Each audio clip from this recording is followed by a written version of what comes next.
का फैसला तो रिलीज के बाद होता है, बड़ी कौन सी छोटी। बज़ाहिर देखने में जो कास्ट वैल्यू होती है उसको बड़ी काउंट करते हैं। लाहौर में भी अब वो आम सिनेमा तो खत्म हो गया, तो आम सिनेमा की ही टिकट सस्ती थी।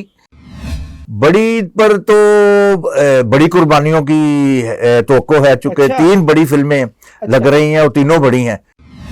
4 तकरीबात में बहुत कम आते हैं। वो अपनी जाती फिल्मों को भी मैंने नहीं देखा कभी कि वो कभी आए हों। अस्सलाम व्यूअर्स, आप देख रहे हैं मशरिक डिजिटल। मैं ख्वाजा आफ्ताब हसन। प्रोग्राम है सिनेमा की कहानी और बयान कर रहे हैं सैयद साजिद यज़दानी। यज़दानी साहब welcome to studio. Sir Yazdani साहब, ईद की फिल्म है, ईद उल अज़हा की। आपका जब ईद उल फितर थी तो उसके बाद जब चेक जारी किए गए मुख्तलिफ अफराद को हुकूमत पंजाब की जानिब से, तो आपका ये फरमाना था कि ईद उल अज़हा पे हमें ज़्यादा फिल्में देखने को मिलेंगी जी। तो क्या सूरत हाल है सर? हाँ जी, बहुत शुक्रिया खाई साहब, आपने याद दिलाया। एक तो आपको भी ईद मुबारक और हमारे नाज़रीन को भी ईद मुबारक। पहली बात तो ये है कि आपने जिस तरफ इशारा किया है कि वो थी फंडिंग जो गवर्नमेंट ने फिल्म साजों को की ताकि फिल्मी सनत अपने पाँव पर खड़ी हो जाए, मगर देखने में यह है कि अभी तक तो कुछ होता हुआ दिखाई नहीं दे रहा। अच्छा। लेकिन ये कि यकीन जरूर रखना चाहिए, चूंकि पेमेंट हो चुकी है तो जाहिर है चेक एंड बैलेंस भी है, तो ये जल्दी से ये काम शुरू हो जाएगा। अभी तक जो ये मैंने जो देखा है, जो पता किया है या उनसे पूछा है, उनसे यही पता चलता है कि वो अभी तक कहानियों में और उनके म्यूजिक के सिलसिले में मसरूफ है। जैसे टाइम तो दरकार है। जैसे सैयद नूर साहब को देखा गया, मशरफ साहब के यहाँ गए हैं, उनसे बातचीत की, सिचुएशंस बताई हैं, तो मेरे ख्याल उनकी फिल्म के जो मौसीकार होंगे वो अमरशद होंगे, तो उन्होंने तैयारियां शुरू कर दी हैं चूड़ियां 2 की। ठीक। तो इसी तरह मसूद भट्ट साहब है, उन्होंने शिकार फिल्म भी शुरू कर रहे हैं, तो इस सिलसिले में वो भी मुतहरक नजर आ रहे हैं। मगर उनका कहना है कि वो उन्होंने 1 महीने में चुके बनानी है, तो लिहाजा वो अब स्क्रिप्ट और म्यूजिक मुकम्मल कर रहे हैं, और वो जब ये कैमरा 1 तारीख को वो शुरू करेंगे, वो 30 तारीख को कैमरा क्लोज कर लेंगे, वो 1 महीने में खत्म कर लेंगे।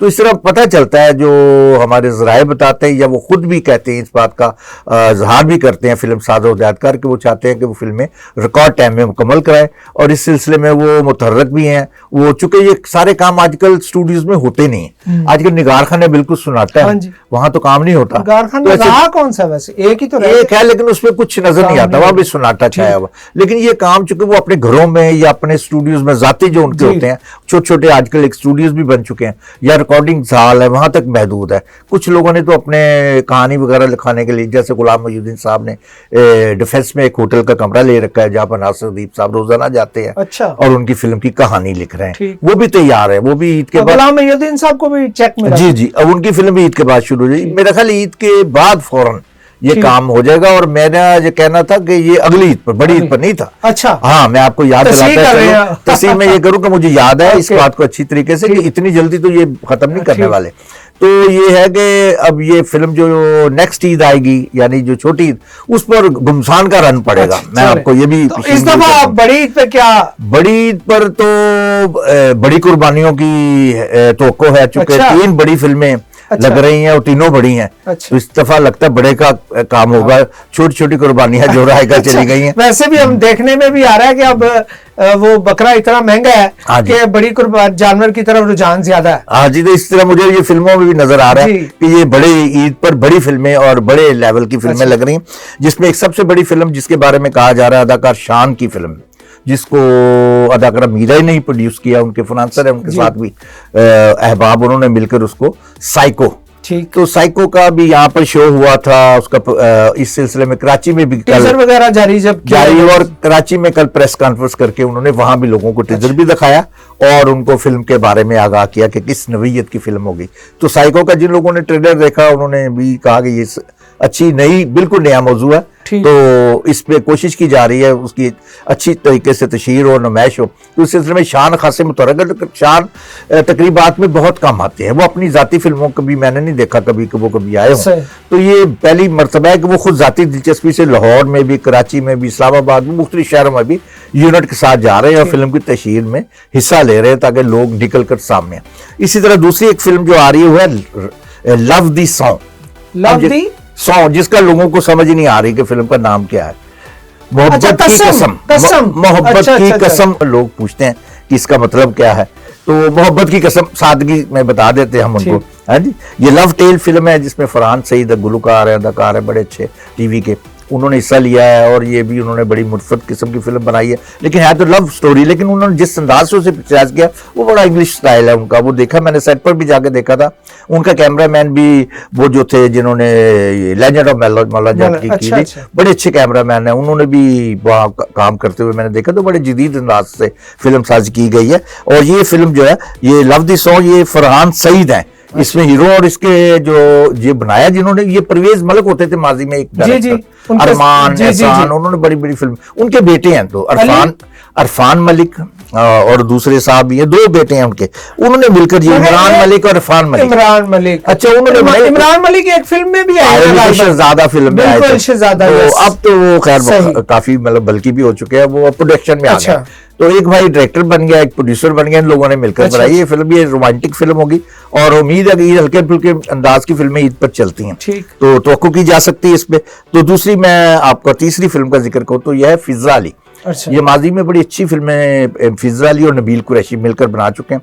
नबील कुरैशी बड़े अच्छे डायरेक्टर हैं फिल्मों के, कराची से वो फिल्में बनाते हैं और बहुत आला मेयार की फिल्में बनाते हैं, और उन्हें कामयाबी का तनासब उनका बहुत ज्यादा है।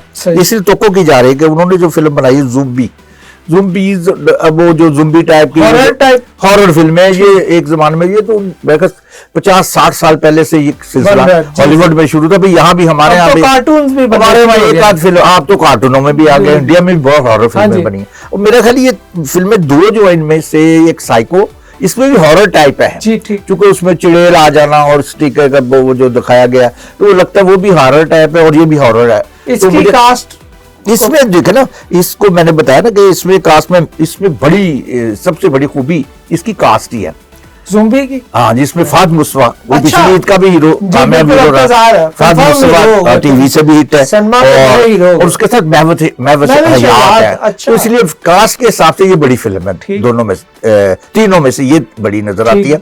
अब चूंकि फिल्मों का फैसला तो रिलीज के बाद होता है, बड़ी कौन सी छोटी, बजाहत देखने में जो कास्ट वैल्यू होती है उसको बड़ी काउंट करते हैं फिल्म वाले, जो देखने आते हैं वो तो कास्ट ही देखने आते हैं। तो मेरा ख्याल है ये तीनों फिल्में ईद पर अच्छा बिजनेस करेंगी, चूंकि तीनों फिल्मों में की कास्ट बड़ी अच्छी है और जदीद अंदाज की फिल्में हैं सारी। लेकिन ये फिर वही मसला आएगा कि महंगा टिकट जो है ना, वो लोगों को जरूर परेशान करेगा, क्योंकि हमारे यहाँ महंगाई की एक लहर पूरी दुनिया में आ चुकी है ये अमेरिका ईरान जंग के बाद, तो फिल्मों के बिजनेस पर असर पड़ने का तो है। क्योंकि पेट्रोल के रेट आप देख रहे हैं, उस पर इजाफा ये है कि जब टिकट 2-3 हजार की लेनी पड़ेगी इनको, तो उनके लिए बड़ी मुसीबत बनेगी। तो जरूरत तो इस अमर की थी कि गवर्नमेंट इनको भी कोई रियायत देती कि ईद पर जो फिल्में लग रही हैं, लोग ताकि ज्यादा से ज्यादा मसरूफ हों, ज्यादा रिलीफ उनको मिले और वो अपने मसाइल से अपना थोड़ी देर के लिए भूल जाएं, तो उनके लिए फिल्म जो है एक सस्ती तफरीह के तौर पर पेश की जाए। लेकिन ये तो सिनेप्लेक्स सिनेमा रह गया, अब लाहौर में भी अब वो आम सिनेमा तो खत्म हो गया। जी। तो आम सिनेमा की ही टिकट सस्ती थी, सिनेप्लेक्स वो नहीं है। अब तो मजबूरन लोगों को जाना पड़ता है और जाना पड़ेगा, उन्हीं सिनेमा की तरफ रुजू करना। हालांकि 2 सिनेमा लाहौर में रह गए बचे कुछ, जिनमें लगेंगी ये 2 फिल्में। इनमें से 2 लगेंगी, कैपिटल और ओडियन। लेकिन ये मतलब कहने का अगर लग भी जाए वहां, तो वो उसकी कास्ट पूरी नहीं कर सकती। ठीक, पैसे तो उन्होंने वहीं से कमाने हैं, यहाँ सस्ती तफरीह है, लेकिन सिनेमा भी इसमें यार के नहीं है वो दोनों सही। तो इसलिए लोगों की अक्सरियत तो वहीं जाएगी और उससे बिजनेस होने की तवक्को भी है। लेकिन अगर उनमें लोगों को, आम बंदे को रिलीफ ईद पर दे दिया जाए, तो मेरे ख्याल ईद के मौके पर कम से कम छुट्टियों में लोग फिल्में ज्यादा देखेंगे और उनको वही बिजनेस भी बेहतर हो जाएगा। जी बिल्कुल। ये था आज का सिनेमा की कहानी, और यजदानी साहब बता रहे थे कि ईद उल अज़हा पे 3 बड़ी फिल्में रिलीज हो रही हैं, और इत्तेफाक कहिए या इस पे मैं कोई राय नहीं दे सकता, क्योंकि लाहौर की कोई फिल्म इस ईद की दौड़ में शामिल नहीं है, और तीनों कराची की फिल्में हैं, और लाहौर से साइको अगरचे लाहौर की फिल्म है, लेकिन चूंकि उसका मिजाज भी बिल्कुल और तरह का है, जो लाहौर की रवायती पंजाबी फिल्म थी। अभी और फिर उसमें इजाफा ये है कि उसमें कराची के हीरोइन सोनिया हुसैन भी है, इसकी वजह से उसका तासर भी यही बनता है बिल्कुल। और गालबन पंजाबी फिल्म जिसकी हमेशा से जरूरत रहती है ईद के मौके पर, वो नहीं है, लेकिन इस उम्मीद के साथ के तीनों फिल्में रिलीज के बाद अपना अच्छा बिजनेस करेंगी, और पाकिस्तान फिल्म इंडस्ट्री के रिवाइवल के हवाले से जो कोशिशें जारी हैं उसको कामयाब बनाएंगे। अपना बहुत सारा ख्याल रखिएगा, बहुत जल्द नए प्रोग्राम के साथ हाजिर होंगे। अल्लाह निगहबान।